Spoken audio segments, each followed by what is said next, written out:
This week's four-star Chicagoan is a civil rights attorney helping others fight discrimination and creating laws that bring change to their community. Take a look.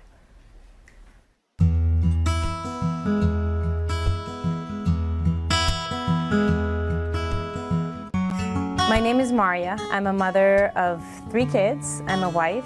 I live in the suburbs, and I take civil rights cases all over the state, and I write laws for individuals at the congressional level and in communities at the local level, and I do all my work pro bono. All lawyers have to take a bar exam, and I failed, and it was very embarrassing. So I took the bar 6 times, and I share that with people because I want them to understand it's not how many times I failed, it's how many times I took it. I wanted to become a lawyer because I knew I wanted to be able to speak for others who could not speak for themselves. So as a civil rights attorney, I take discrimination cases. My red flags go up when I see individuals being treated differently when they're stopped for a traffic stop based on their race, when they're being incarcerated, when they're actually in a situation which leads to their death because they're black. Individuals that are being stopped at the airport because they wear a headdress and it's clear that they're Muslim. Individuals that are asked to leave a plane because they're speaking Arabic. And so I started volunteering my time as a legislative attorney and meeting with legislators and writing legislation. She has moved together and moved forward bills against hatred, against bigotry, for the benefit of the Muslim community, the Jewish community, the Sikh community, other minority communities. Everybody united in that direction of building a better Chicago and a better Illinois and a better America. If you have access to a good attorney and you have access to relationships and contacts, you get problems solved very quickly in your life. And I want to make it very accessible for communities that have that gap. Individuals that suffer this discrimination become the most powerful agents of change. The ones that have the least are the ones that are the loudest and the ones that are trying their hardest to build change, but they have the least access. And those are the people we really need to help. She's someone who gives her complete all when she believes in something. Her agenda is the people.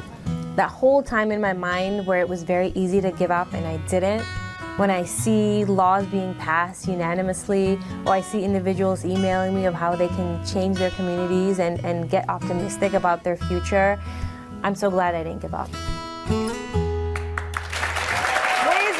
Maaria and Mozaffar. Maaria, thank you so much for being here. Incredible work you're doing. Yes.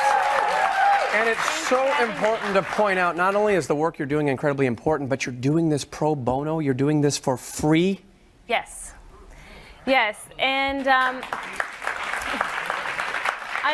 want to state that, you know, whether it's law or being an artist or being a writer, there's always something that you can contribute at some level.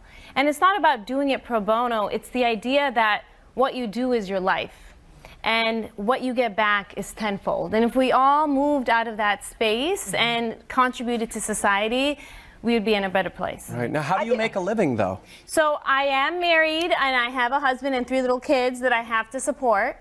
But I will say that no matter what your situation in life is, you can always do a little bit more. Right. And this is not about how many resources you have, it's how much you can give to somebody else. Right, right. And I think what's important to note for me is that you bring up a point about kids who are in the suburbs or in better situations. If they get in trouble, if they have a problem, they lawyer up and they're out.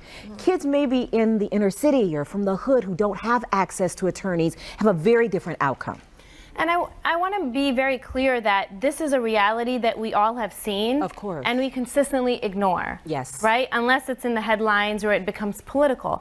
But if you look at the statistics, just for quality of life in Chicago, there's a statistic that basically states that Latinos and blacks get stopped and their cars get searched 4 times more than the average white person. Easily. But half of the times they don't have any contraband compared to the white person that's stopped. Right. And a black student is expelled 25 times compared to a white person in Chicago public schools. So this starts very early, and our alarm should go off when there's any segment of society that is not progressing the way that they should. Right, and you're the primary writer for the SMART Act. Yes. To try to help prevent that from happening. Now, what about the average citizen? What about someone who is not an attorney, who has not passed the bar? What can they do to try to help the climate? Well, how many times have we seen stories about police brutality, traffic stops turning into death? And there's so many cars that probably passed by during that time in each of those cases. So my advice is always, if you want to do something and you don't have a law degree, get out your cell phone, stop your car if you see someone of color being stopped by the police, and just be a witness. Right. Because that puts everybody on alert. If you're on the airplane and someone is being discriminated against, take your phone out and just experience what you would have experienced if this was happening to you. Absolutely. Maaria, thank you so much for being here. Appreciate the work you're doing. For more on Maaria and her work, head to WendyCityLive.com. And as always, if you know someone who should be our next 4-star Chicagoan, send an email to WCL@WendyCityLive.com. Make sure you put 4-star Chicagoan in the subject line.